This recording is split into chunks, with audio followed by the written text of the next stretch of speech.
Fuck me.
America's intelligence agencies, China remains the most active and persistent cyber threat to the U.S. Its hackers have infiltrated the U.S. government, the private sector, and critical infrastructure like water systems and power grids. Hacking, however, has not replaced Beijing's pursuit of old-fashioned human intelligence. China's Communist Party remains intent on leveraging their on the rise and what happens when one gets caught. The story will continue in a moment. This is scale and in scope and in brazenness. The biggest. For the boys who get it, early morning runs, protein, building $1 billion business, motion, daily self-improvement, meditating, limiting screen time, motion, 10 p.m. strength training, level up, color, making 7 figures, repeat. Try motion for free.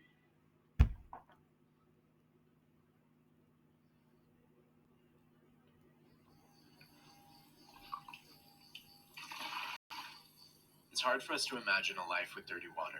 It's the biggest espionage operation against the U.S. in its history.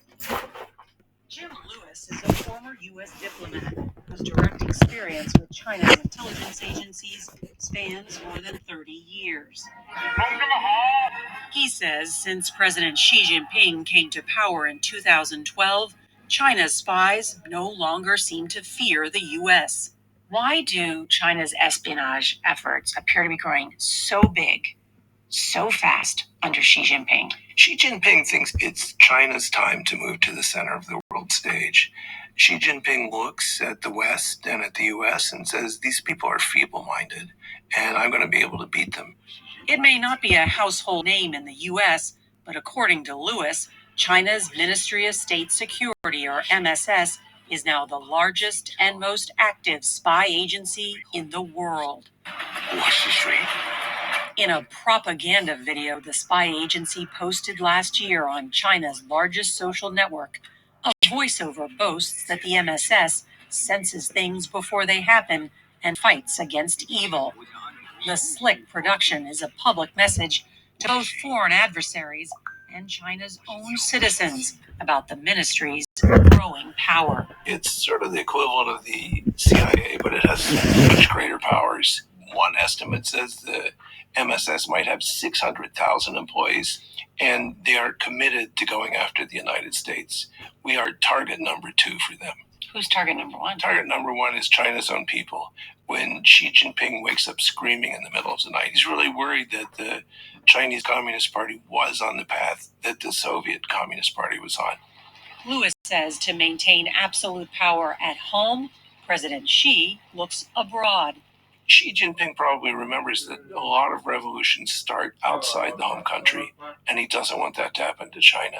So there's a huge effort to pay attention to the expatriate population. One way Beijing paid attention, according to the FBI, was to secretly open an overseas Chinese police station right in the middle of New York City.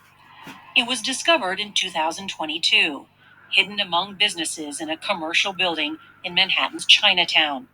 While Chinese expats could renew government documents there like driver's licenses, federal prosecutors said the main purpose of the outpost was to target and harass Chinese dissidents.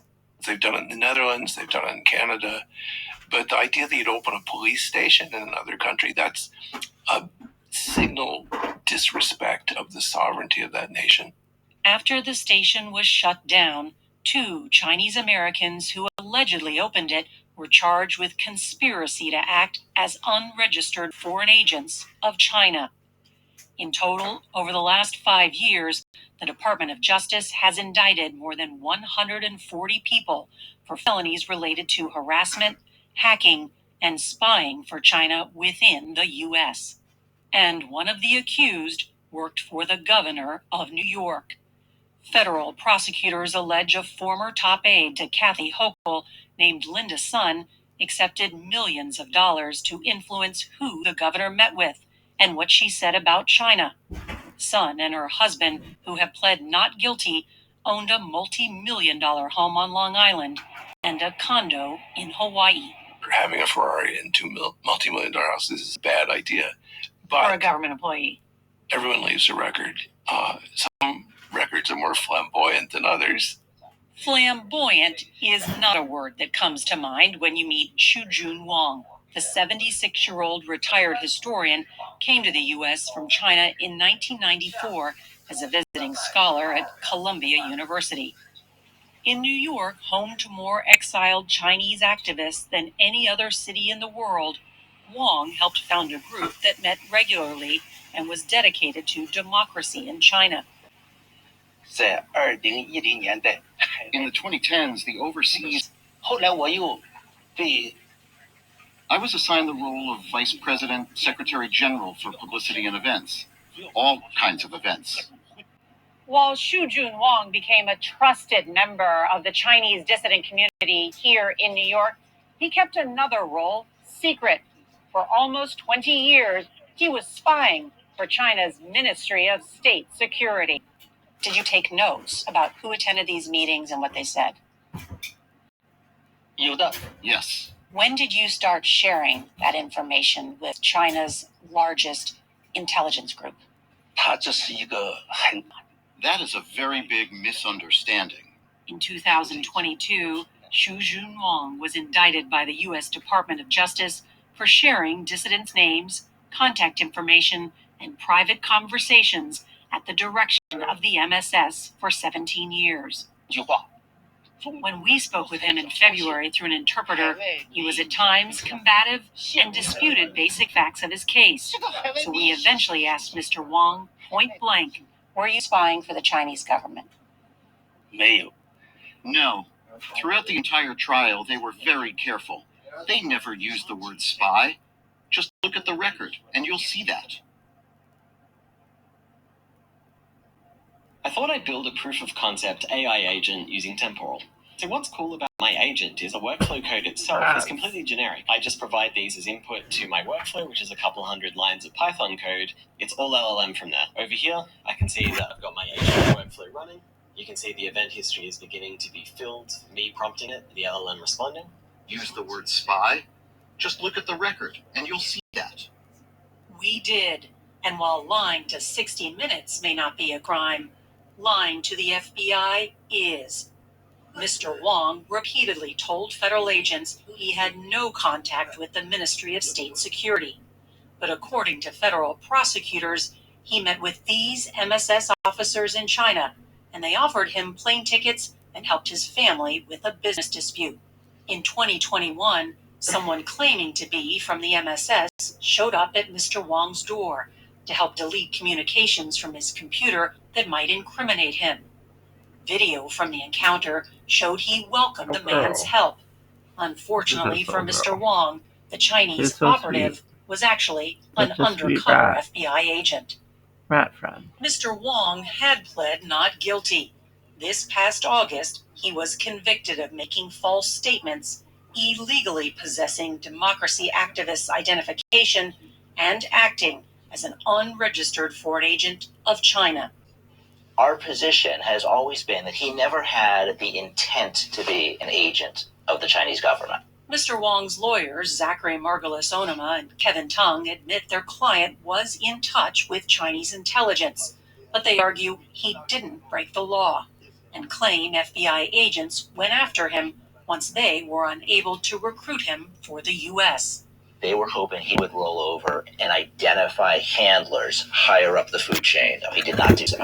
And they felt a little vindictive and angry and frustrated about their inability to stop higher up actual espionage, and they turned him into this fall guy. But when you look at the reality, he didn't have any access to top secret information. All he passed over is the attendance sheet of the democracy movement. Those information are available in public. So people's names that attend a private event are not public. They're only made public. Can we comment on that? Yeah. So there's no evidence of any harm to the United States interests or to democracy movement interests from anything that he did. Anna Young Chung disagrees. She testified against Mr. Wong in court. The pro-democracy activist's name and contact information, along with 63 others, was found in Mr. Wong's luggage when he returned to New York from a trip to China in 2019. Did you ever imagine that Mr. Wong was one of the people who was reporting what you were doing and others back to China? Not at all. Did you lose sleep over it? Yeah, and I also make sure my door chain was on all the time at night, because you never know. Born in Hong Kong, Ms. Young Chung is now a U.S. citizen and professor of biology. She organizes demonstrations for the Hong Kong democracy movement in the U.S., where she's become increasingly wary of who might be watching. I believe they're collecting information. What kind of information? Like what are we doing? What we are saying in the